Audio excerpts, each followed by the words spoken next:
Hello everyone, आज की class में आपका स्वागत है। आज हम साइंटिफिक परचेजिंग के बारे में बात करेंगे।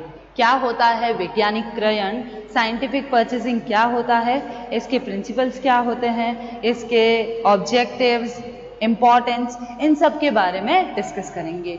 तो चलिए सबसे पहले इसका बेसिक मीनिंग स्टार्ट कर लेते हैं। देखते हैं बेसिक मीनिंग होता क्या है साइंटिफिक परचेजिंग। चलिए,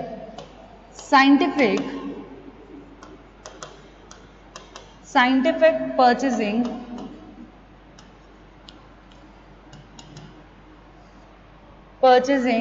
is the technique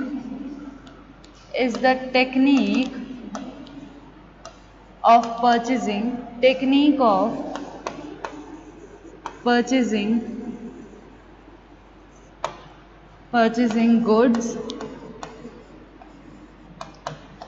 goods of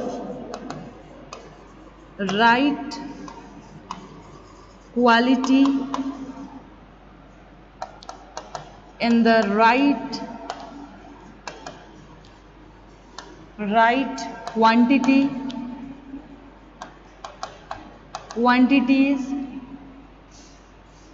at the right price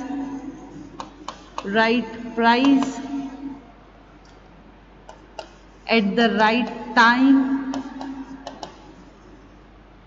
and from the right source। ये होता है हमारा साइंटिफिक परचेसिंग। देखिए, scientific purchasing is the technique of purchasing goods of right quality and right quantities eight the right price and at the time from the right source. यानी कि साधारणतः क्रय से तात्पर्य खुले बाजार में जाना, किसी वस्तु का न्यूनतम मूल्य पता लगाना और उस मूल्य पर बेचने वाले क्रेता विक्रेता का चयन करना। हम कह सकते हैं कि साइंटिफिक जो परचेजिंग है उसका मतलब है कि आप परचेजिंग की ऐसी टेक्निक से हैं कि आप अपनी गुड्स को राइट क्वालिटी, सही गुणवत्ता में, सही मात्रा में, सही कीमत पर और सही समय पर और सही स्रोत से आप क्या करते हो, परचेज करते हो। तो वो आपकी मानी जाती है साइंटिफिक आपकी परचेजिंग। क्लियर है यहां तक? राइट सोर्स से होता है। चलिए, by adopting suitable purchasing method in centralized or decentralized environment, the object of scientific purchase can be successful achieved। देखिए, अब हम इसकी ये जो बेसिक मीनिंग था ये था आपका साइंटिफिक परचेसिंग का। अब देखिए कि क्रय करना वास्तव में एक कला है। बिना नियोजन के क्रय करने से सामग्री में साज सामान व तैयार माल की लागत बढ़ जाती है। गेंट के अकॉर्डिंग उत्पादन के कुशल प्रबंधन द्वारा जो कुछ लाभ कमाया जा सकता है उसका 2/3 भाग जब जहां और जैसी किस्म की आवश्यकता हो तब वहां और उसी किस्म की सामग्री को क्रय से प्राप्त किया जाए तो वो साइंटिफिक परचेसिंग होता है। यानी हम कह सकते हैं कि साइंटिफिक परचेसिंग का मतलब होता है कि जिस समय जिस चीज की जरूरत है, जितनी क्वांटिटी में, हम उतने ही क्वांटिटी के लिए उसको परचेस करें। ठीक है, चलिए अब हम इसकी डेफिनेशन की बात करते हैं। Definition according to doctor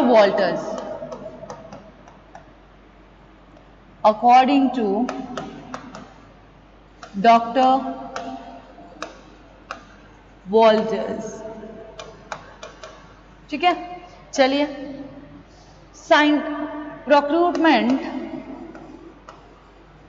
procurement by purchase of the proper material, machineries,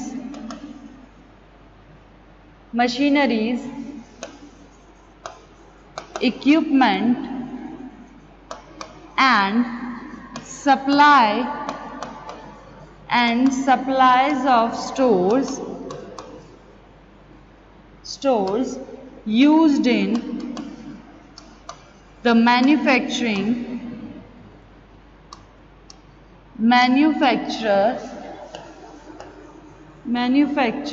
of the product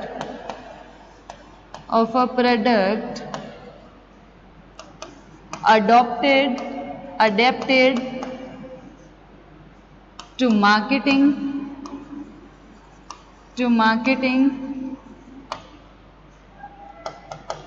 in the proper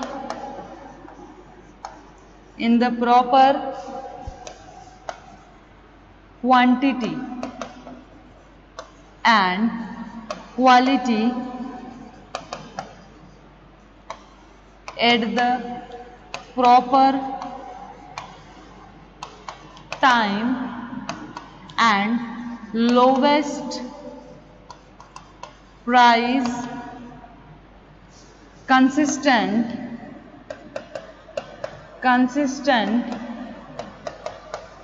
with the quality desired।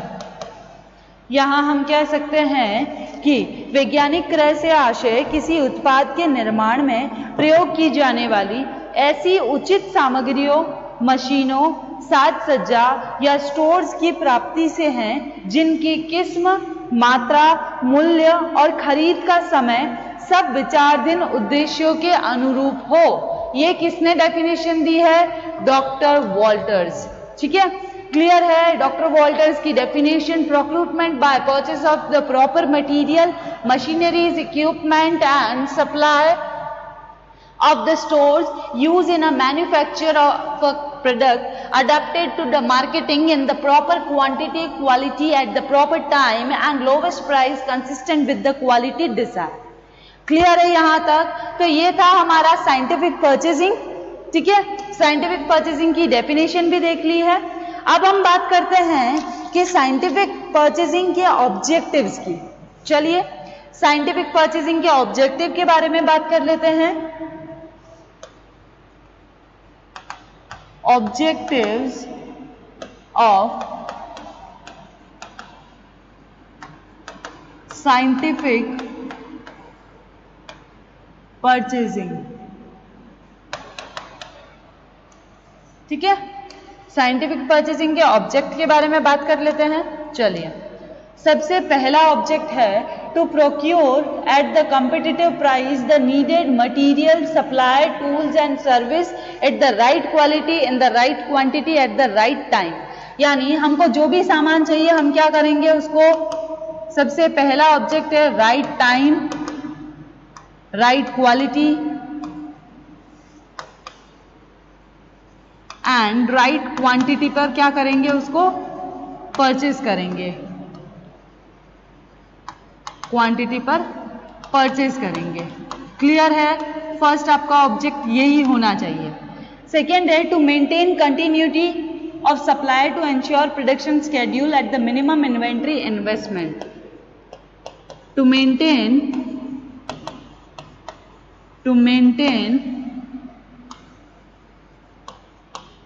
continuity of supply to ensure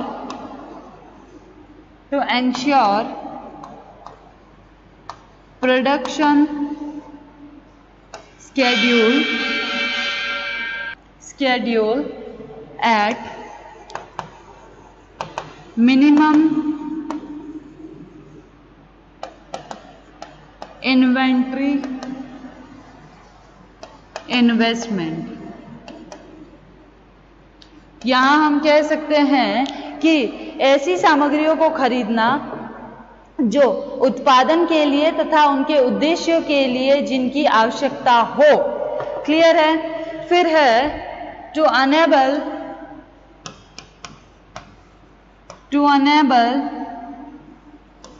company to maintain competitive position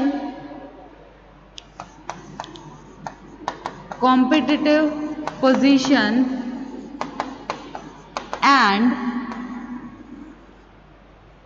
earn a fair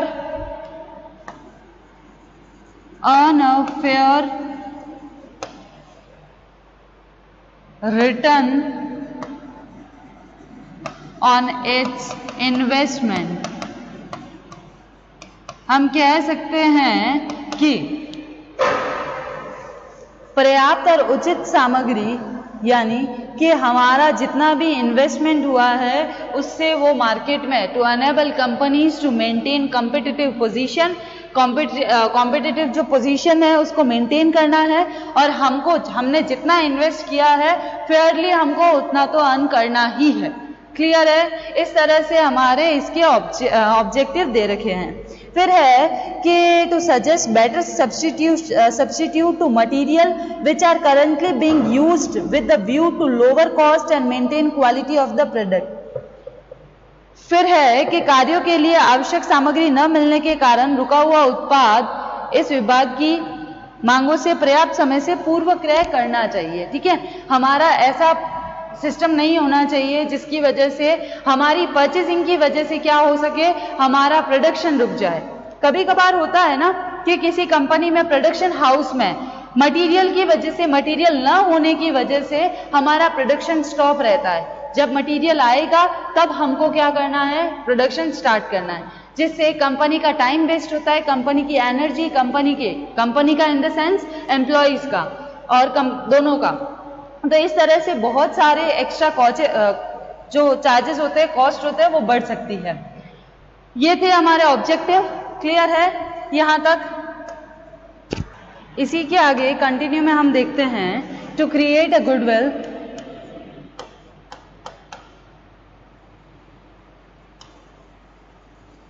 to create goodwill and enhance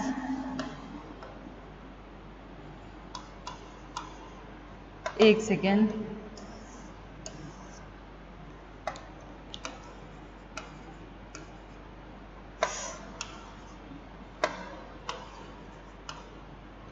enhance the company's reputation for fairness and integrity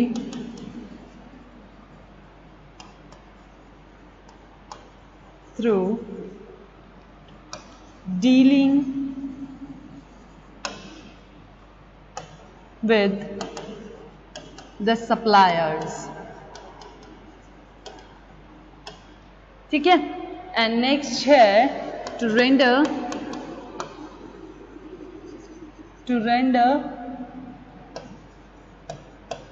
assistance in standardization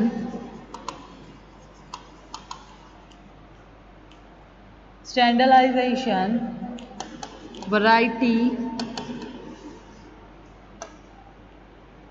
reduction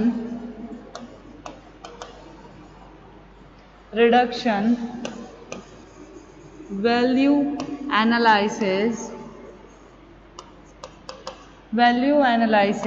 and other cost reduction programme. Clear है यहाँ तक? ये थे हमारे सारे objectives.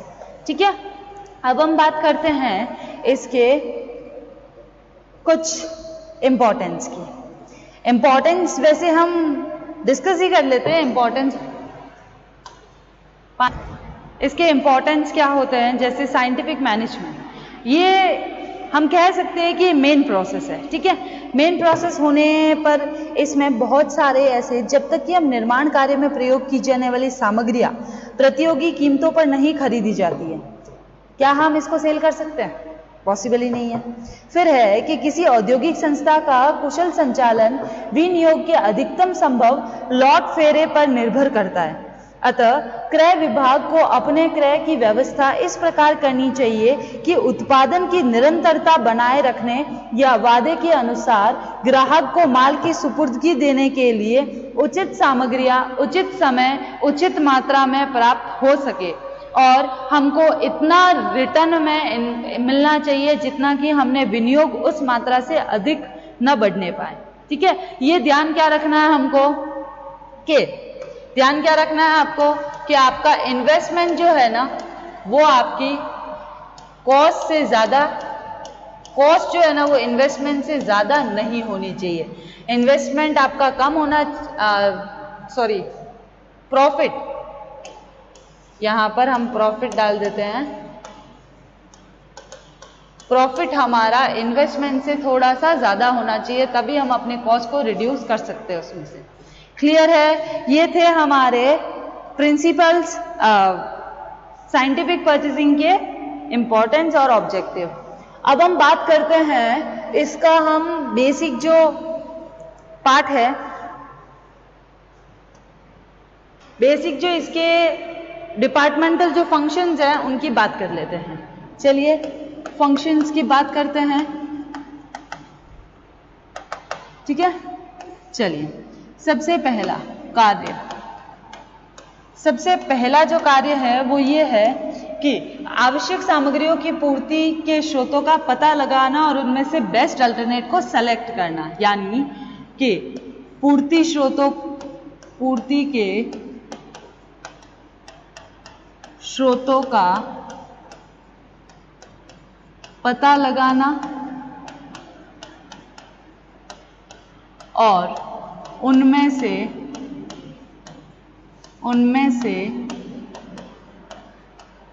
सर्वश्रेष्ठ का चयन करना।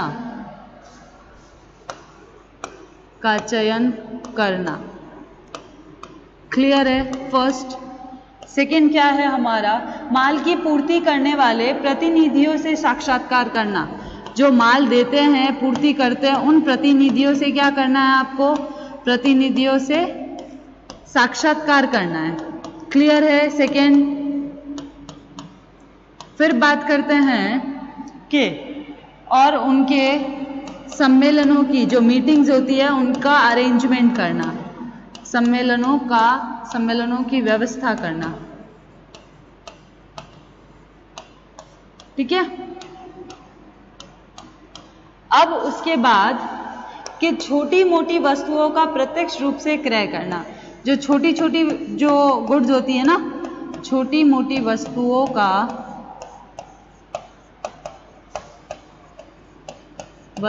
का प्रत्यक्ष रूप से क्रय करना। क्लियर है? उसके बाद कि प्राप्त वस्तु की मात्रा एवं किस्म को जांचना। क्लियर है यहां तक? फिर नेक्स्ट है कि नई सुधरी हुई सामग्रियों की निरंतर खोज करना। सुधरी हुई सामग्रियों की, नई और सुधरी हुई सामग्रियों की खोज करना, कि सामग्रियों की निरंतर खोज करना। क्लियर है? ये था हमारे कार्य। वैज्ञानिक क्रय के लिए एक विभागीय कार्य क्या क्या हो सकते हैं, वो ये कार्य थे। वैज्ञानिक साइंटिफिक परचेज के लिए विभागीय कार्य।